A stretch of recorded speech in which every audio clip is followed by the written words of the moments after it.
All right, our focaccia dough, or pizza dough in this case as it is, has been rising now, covered up on plastic wrap and rolled around in olive oil.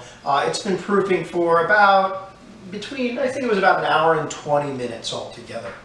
You can see it's more than doubled in size now. I'm just going to pull the plastic back. And you'll notice that before when it was real stretchy and would pull right back, now it's much softer. And now it pulls out real easy and doesn't spring right back. It's not as elastic. So what I want to do is pull the plastic back on both of them and save the plastic because we're going to wrap them right back up for a little bit. I'm going to put more olive oil on the top side of the doughs because what I need to do now is flip the doughs before I push them out. I find this really does, it just improves we make sure that the dough doesn't stick to the pan by doing this. So I'm going to get a little oil on my hands and just carefully get my hands underneath the dough and then just take it forward and flip it right over. Do the same thing with this one. Loosen it up, make sure it's not sticking anywhere, and take the dough and just flip it right over. So now we know we've got plenty of dough, plenty of oil underneath the dough, and we're just going to start easily stretching it out with our hands, just like this.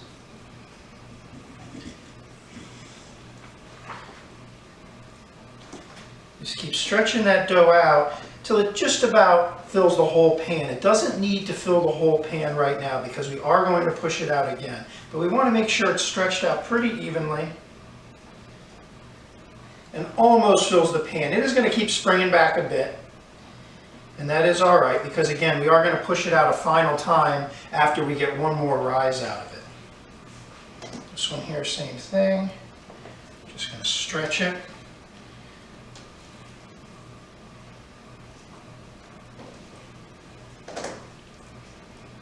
And it shouldn't stick at all because it's nice and oily and our hands are real oily. So we shouldn't have a problem. I'm going to wrap this back up and we're going to give it, about another half hour to proof again until it's ready to be stretched out and be baked in the oven. All right, our focaccia dough has now proofed for about another half hour. It's basically ready to go into the oven. We're just going to stretch it out a little bit more so it totally fills the pan. And you can just use your hands and just put a bunch of divots in it. That's actually a good thing. That'll help hold sauce after it's cooked and give it some nice texture. Just spread those corners out. Use your fingers to sort of push. And if you have any real thick spots, you want to kind of push those down and spread that out evenly. We want it to be mostly even all the way through, but no big deal if it's not. So there we go. That's it. I've got my oven preheated to it depends on your oven. If you got a really hot oven, you may want to run it around 400. My oven tends to run kind of cool, so I'm running at 450. We're going to put them in for about 12 minutes. Give them a check. We may have to spin them, switch the racks. We want to take them till they're a nice golden brown. All right, I just took our focaccia out of the oven. It was in there for a total of about 15 minutes. I gave it 8 minutes to start. And then I opened the oven, I spun them, and I actually changed the racks around so they would cook evenly, and put it in for about another 7 minutes. They're done enough for pizza right now. If we were going to actually eat this just as focaccia bread, I would brown them up a little bit more, probably give them another 4 minutes in there. They're really hot right now, but I do want to get them out of these pans. I don't want them cooling with all that oil underneath them. So I'm just going to slide them onto the rack right here and let them cool, and then I can clean these pans up. They will go back into the pans when we actually turn them into pizza later. You want to be careful. You want to make sure you're getting it off the bottom. I probably could let them cool a little bit more before I do this, but that one came free, no problem. That's why it's important to have plenty of oil in the pan. You notice they didn't rise up real thick. We don't really want a very thick one. We do 2 different styles of focaccia at the school. This one is what we call the Ligurian style, and it's a very thin style, very thin and crispy. And these are going to be super crispy when we finish our pizza up later on. All right, I've got my crusts all cooled off now, and all I did was I got the excess oil out of the pans and wiped them out real quick. So there's still a thin layer of oil in the pans, but it's not excessive like it was when we actually cooked them. I'm going to make 2 different pizzas here. The first one is going to be just the regular tomato and cheese pizza with the tomato sauce that I showed you how to make. And the second pizza is going to be a white pizza. So we're going to be using our Alfredo bechamel on this pizza with spinach, tomatoes, and cheese. So let's start with the regular classic tomato and cheese pizza first. We're just going to take our sauce and start ladling it on and spreading the sauce around over the whole pie. And we want to get pretty close to the edge of the crust. Now, unlike a raw dough where that crust is going to rise up around the edge, this pizza crust is not going to grow any. This is exactly how big this pizza is going to be after it's out of the oven. So we can leave a little bit of an edge for the crust around the outside, but I don't like to leave too much. You just want a nice thin coating of tomato sauce all the way around on this. And then we can start loading on our cheese.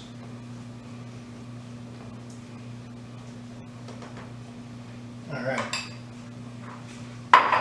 So that's good for sauce, and you see it's mostly coated. For cheeses, I'm using a couple things. I'm using a regular shredded mozzarella, all right, and this is what's called a low moisture mozzarella. There's not a lot of excess water in this cheese, and this is what they classically use on pizzas, and it melts really, really nice, and it doesn't leave a whole bunch of like excess liquid behind. So that's our main cheese, is just mozzarella. And we're going to spread that on. Pretty heavy. You obviously want to coat the entire pie.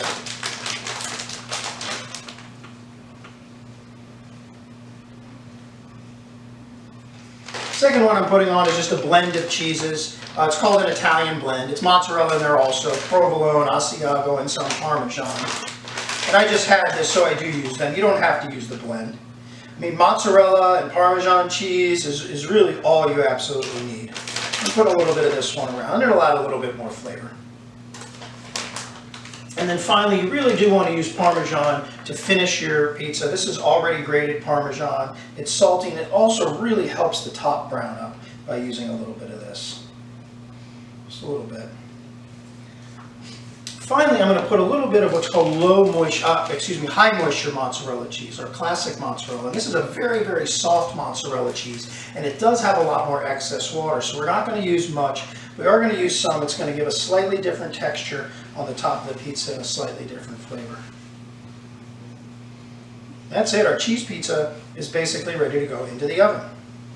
Now, for our white pizza, we're going to start with our base of our Alfredo bechamel that we made earlier. And this is cool now. It's like room temperature, a little bit below that. And so it's awfully thick, but it will loosen up when it heats up on the pizza. We're going to go ahead and spread that around just like the tomato sauce on the other pizza.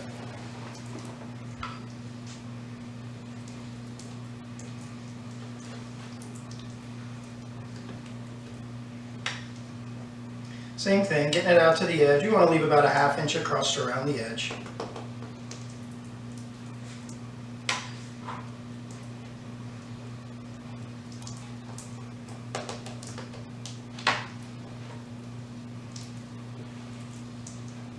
Now before I put the spinach on, I'm going to put down a thin layer of cheeses, but I'm going to finish with cheese after I put the spinach and tomato on also. So I'll just take a thin layer of mozzarella across there.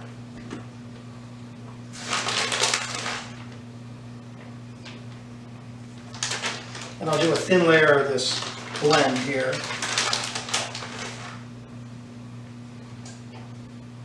And this will form a little bit of a moisture barrier between the spinach and tomatoes and the actual crust. Now I'm using fresh salad spinach, and I'm kind of going to load it on. This stuff really does cook down to nothing. Once it heats up, it really shrinks up.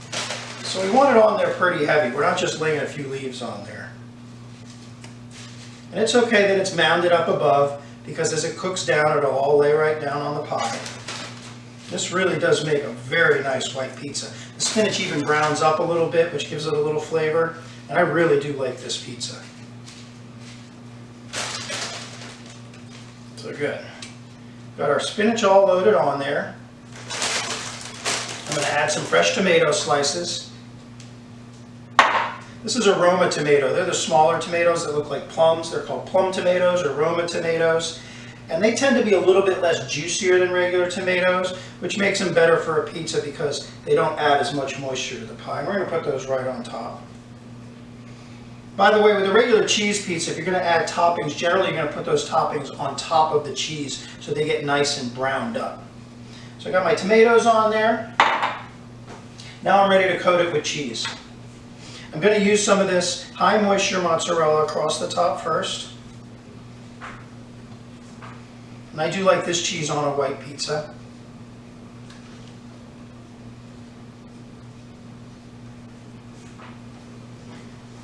I'm going to use a little bit of my Italian blend. And all this cheese and spinach and tomato all just sort of cook in together. Then with the Parmesan.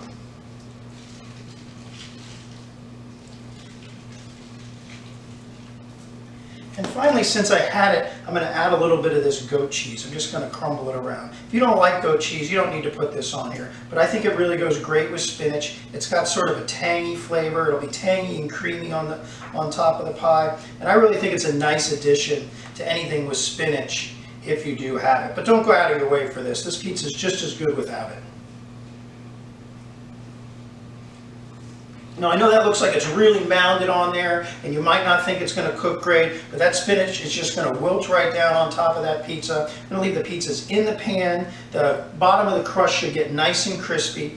I've got my oven at 475 degrees Fahrenheit, and we're going to have these pies in there for probably 12 to 15 minutes. You know what, actually I'm going to put a little fresh cracked pepper finally on top of this one.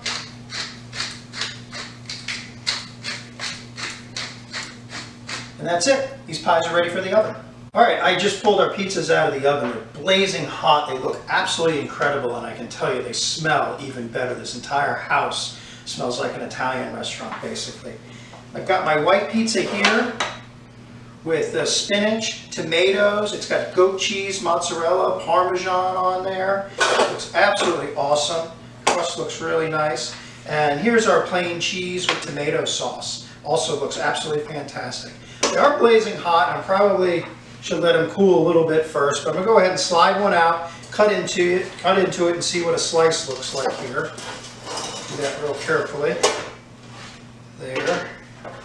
I said it is blazing hot, but you know, if we don't eat the pizza blazing hot, there's no way we can burn the roof of our mouths. So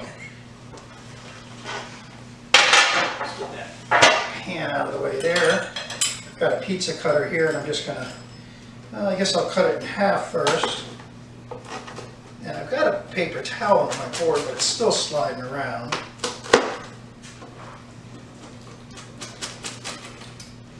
So get it nice.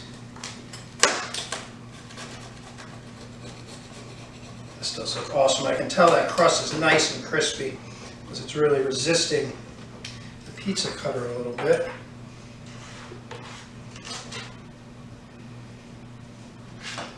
And there we go.